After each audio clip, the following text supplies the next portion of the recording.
Selama ini aku tidak menyangka, aku membohongi suamiku untuk menemui muridku yang ingin berkebun di ladangku.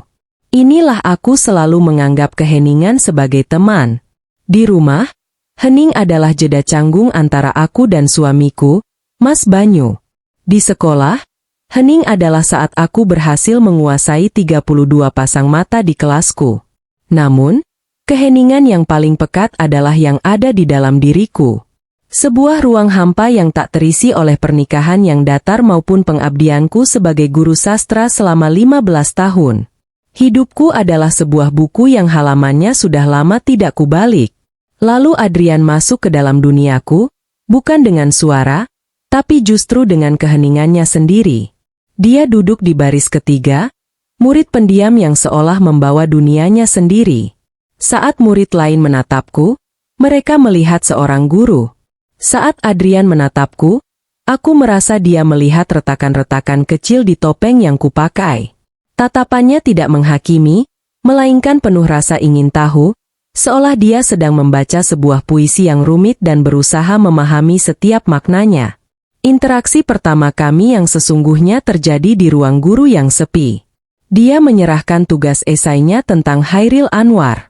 Saya rasa, si binatang jalang, bukan tentang pemberontakan, Bu, katanya pelan, suaranya dalam dan tenang. Tapi tentang kesepian yang begitu putus asa hingga ingin membebaskan diri dari kumpulannya. Aku tertegun. Selama bertahun-tahun, tak ada yang memahami esensi itu sedalam dia. Malam itu, saat memeriksa esainya, aku bukan hanya membaca analisis seorang murid. Aku membaca sebuah jiwa. Tulisan tangannya yang rapi dan tegas terasa begitu personal. Untuk pertama kalinya, aku tidak memegang pena merah untuk mengoreksi, melainkan untuk menulis catatan kecil di tepinya, sebuah respon dari jiwaku untuk jiwanya. Tanpa sadar, aku telah memulai sebuah dialog yang seharusnya tidak pernah ada. Sesi bimbingan tambahan kami menjadi sebuah ritual. Awalnya hanya seminggu sekali, lalu menjadi 2 kali, kemudian hampir setiap ada kesempatan sepulang sekolah. Perpustakaan yang remang-remang menjadi ruang pengakuan kami. Di antara rak-rak buku yang berdebu, kami tidak lagi membahas kurikulum. Kami membahas eksistensialisme Sartre, kepedihan Rumi, dan ironi dalam sajak-sajak Sapardi. Dia berbicara tentang masa depan dengan visi seorang filsuf, sementara aku berbicara tentang masa lalu dengan nostalgia seorang penyair yang kehabisan kata. Aku mulai memperhatikan hal-hal kecil tentangnya. Cara dia mengerutkan kening saat berpikir keras, aroma kopi samar yang menguar dari napasnya, atau jemarinya yang panjang dan kurus saat membalik halaman buku. Getaran itu muncul tanpa diundang, sebuah aliran listrik halus setiap kali kulit kami tak sengaja bersentuhan saat mengambil buku yang sama. Aku, seorang wanita berusia 38 tahun, merasakan debaran di dada yang kukira telah lama mati. Ibu terlihat lelah, ujarnya suatu sore, memecah keheningan di antara kami. Kalimat itu sederhana, tapi di baliknya ada perhatian tulus yang sudah lama tidak kurasakan, bahkan dari suamiku. Aku hanya tersenyum tipis, tapi di dalam hati, sebuah bendungan nyaris jebol. Dia melihatku. Dia benar-benar melihat kerapuhan di balik wibawaku sebagai guru. Malam harinya, aku berdiri di depan cermin, menatap pantulan diriku sendiri. Wajah yang sama yang kutatap setiap hari, namun kini terasa asing. Ada binar di mataku yang bukan milik istri Mas Banyu, bukan pula milik Ibu Arini. Binar itu adalah milik seorang wanita yang baru saja ditemukan. Dan penemunya adalah muridku sendiri. Kepanikan dan kebahagiaan berperang di dalam diriku, sebuah pertempuran yang menegangkan. Hujan turun deras sore itu, mengubah halaman sekolah menjadi sungai kecil. Aku dan Adrian terjebak di perpustakaan, menunggu reda.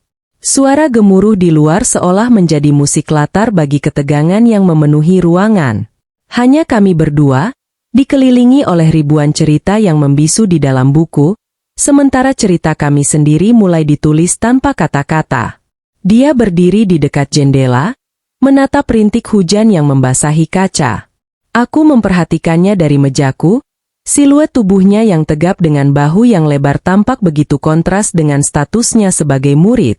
Dia bukan lagi anak laki-laki di mataku.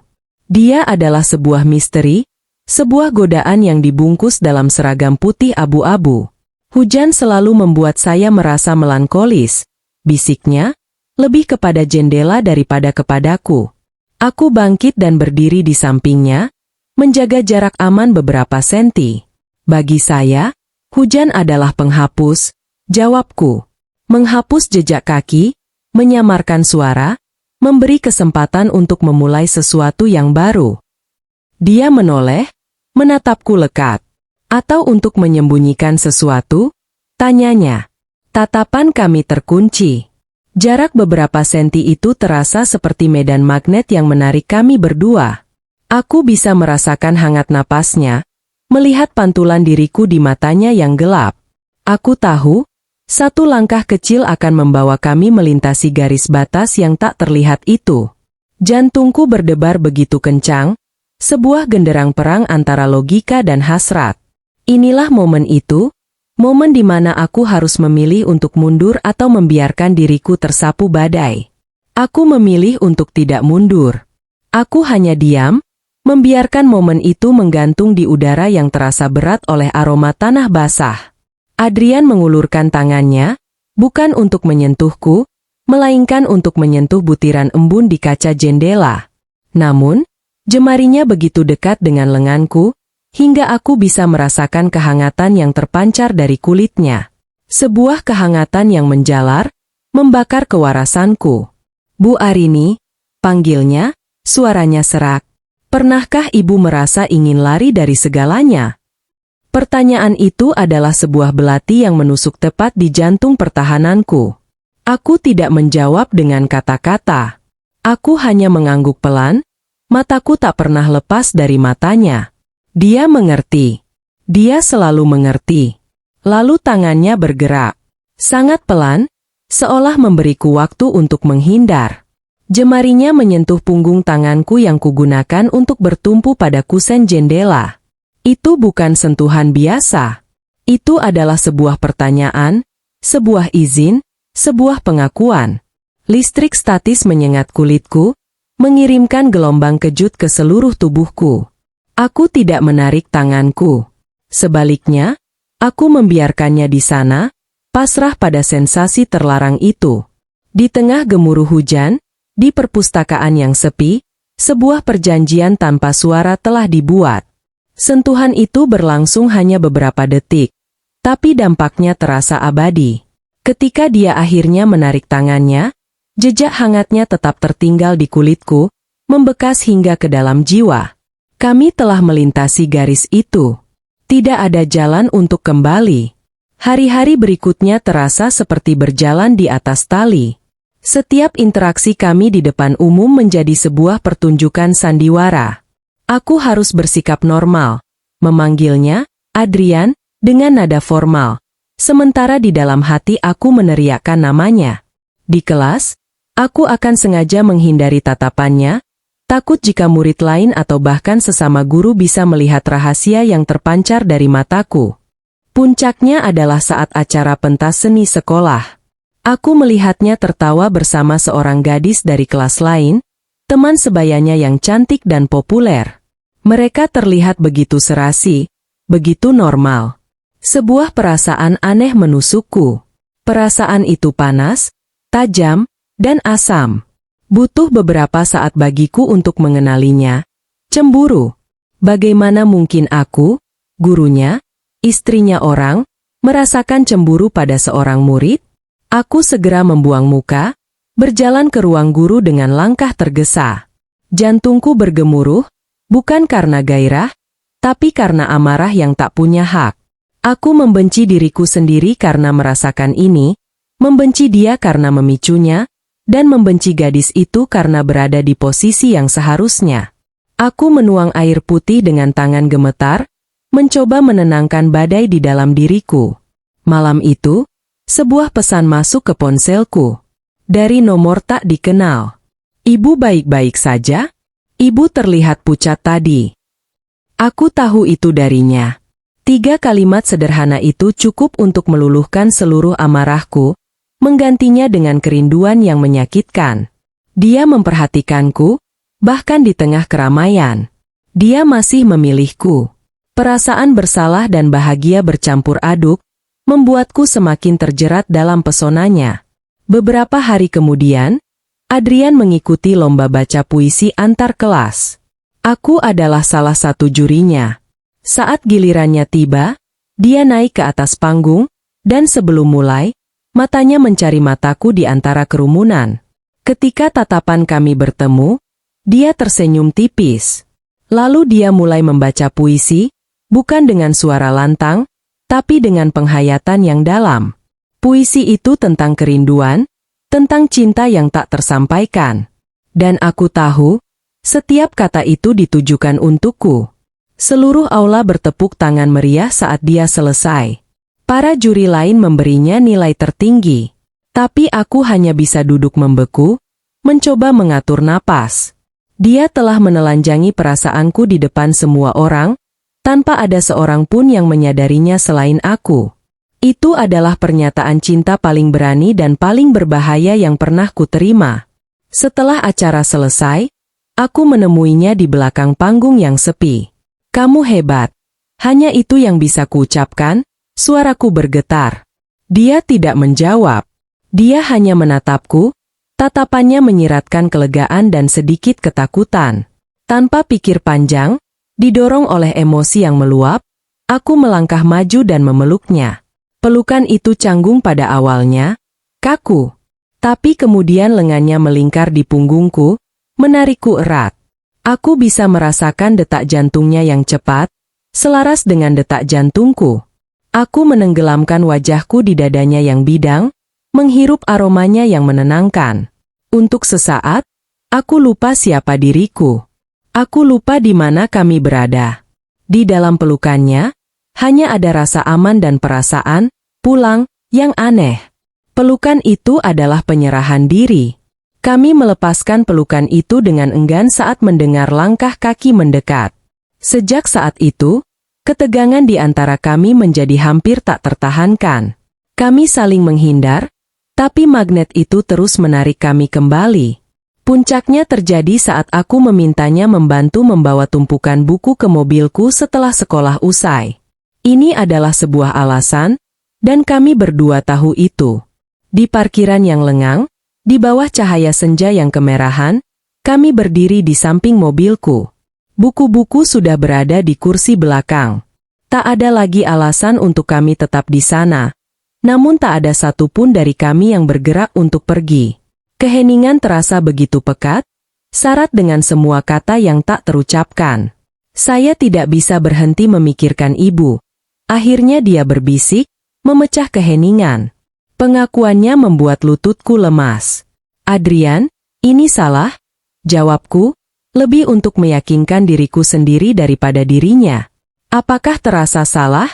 Tanyanya, melangkah lebih dekat.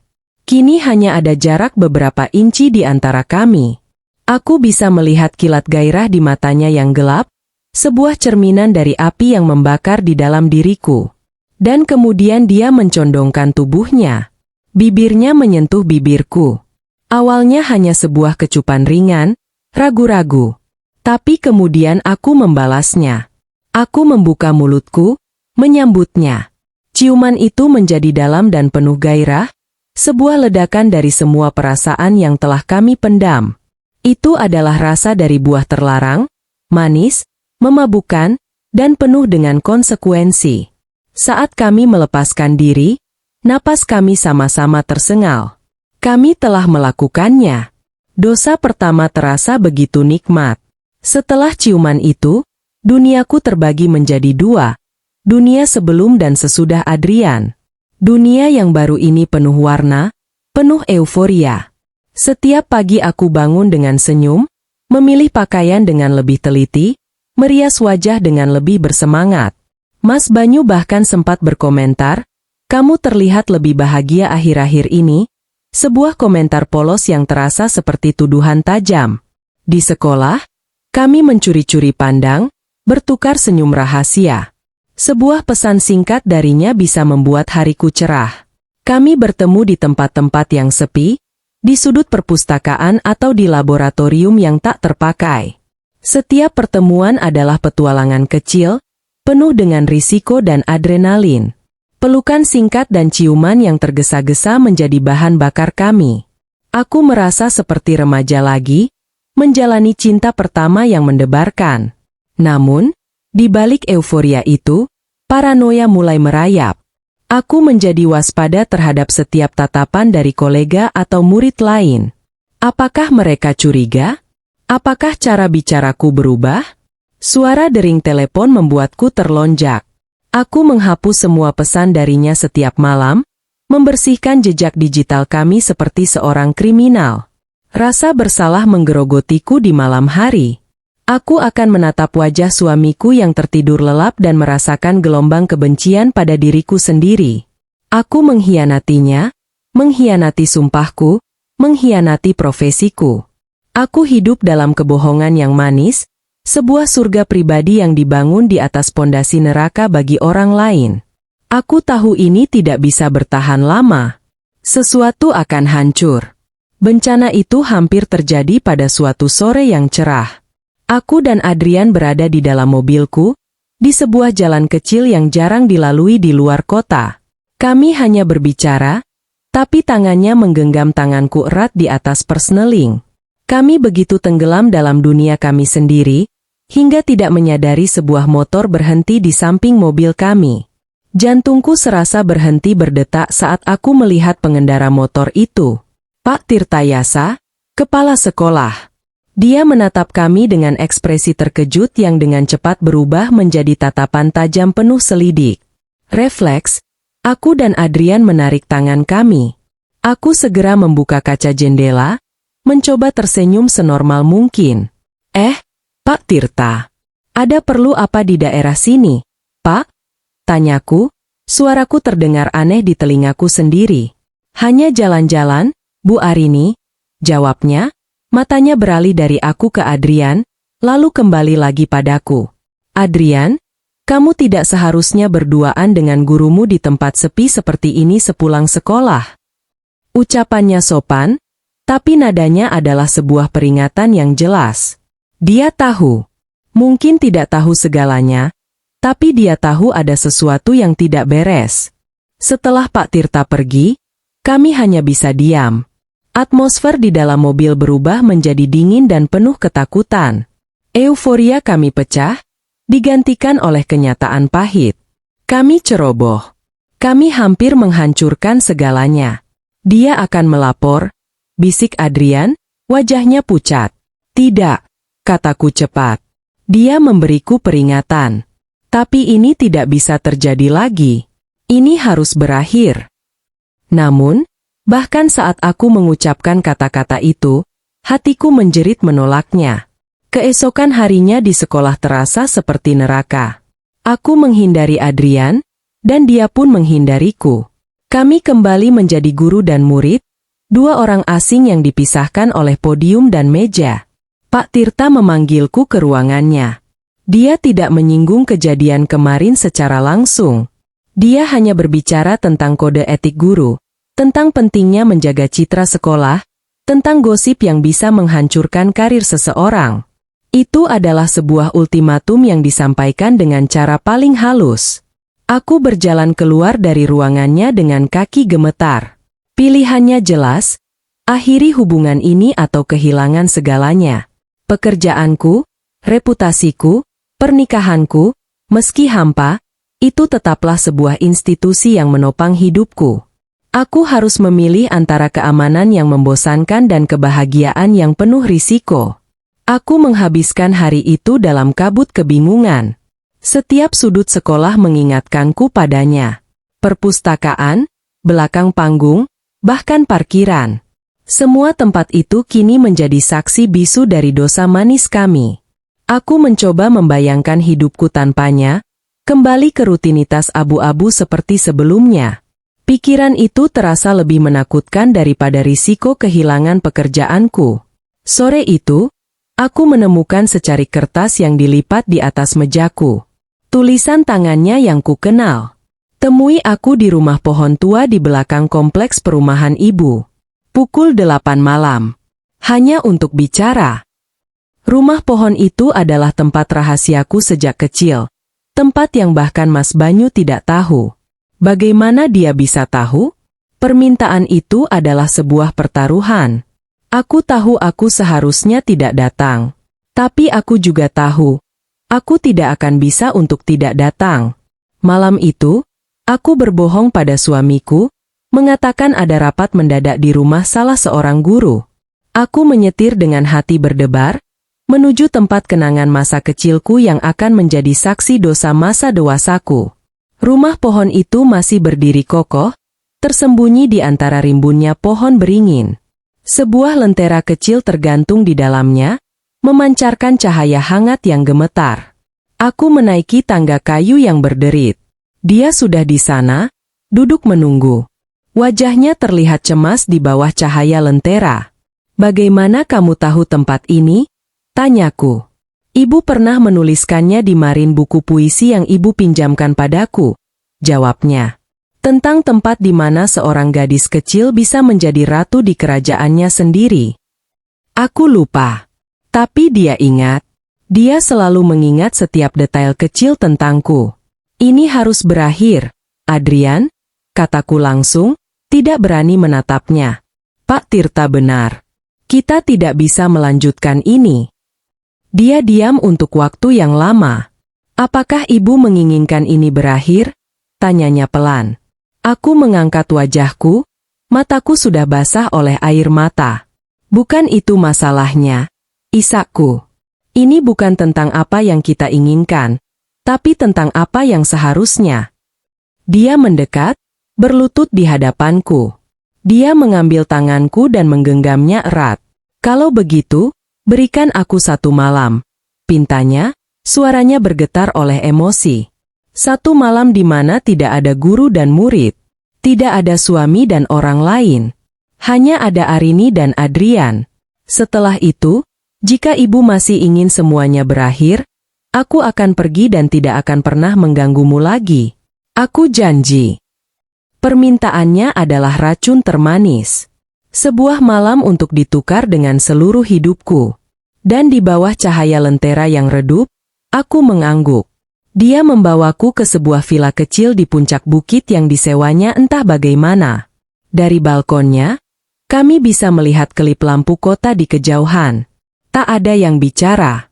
Kami hanya berdiri di sana, membiarkan angin malam membelai wajah kami, seolah sedang menghafal setiap detik terakhir kebersamaan kami.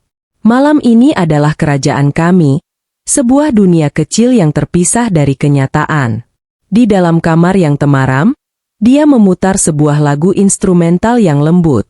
Dia menatapku, tatapannya adalah campuran dari pemujaan, kesedihan, dan hasrat yang dalam.